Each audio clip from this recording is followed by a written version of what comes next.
And there appeared to him an angel from heaven, strengthening him. And being in agony, he prayed more earnestly, and his sweat became like great drops of blood falling down to the ground. Luke 22, verses 43 and 44. We are not told what the angel did to strengthen Jesus. We find an insight to this in the life of the Apostle Paul soon after his conversion.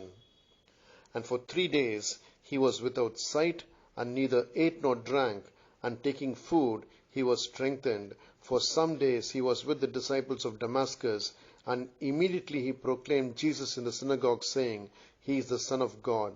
Acts chapter 9, verse 9, 19 and 20.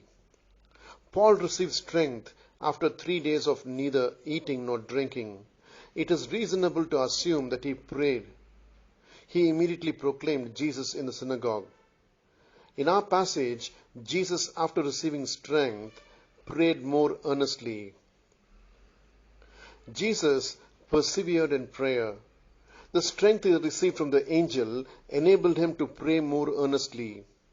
In the days of his flesh, Jesus offered up prayers and supplication with loud cries and tears to him who was able to save him from death. And he wasn't hurt because of his reverence. Although he was a son, he learned obedience through what he suffered. Hebrews 5, verses 7 and 8. Jesus' loud cries and tears were for all the sins we did and still do. His agony was so intense that his sweat became like drops of blood. In verse 55 of the same chapter, we see what Peter did.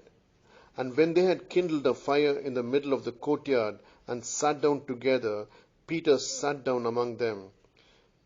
If that night was so cold that they needed to kindle a fire, and Jesus was sweating on the same night, we can understand the extreme agony Jesus was experiencing. The agony was due to our sin.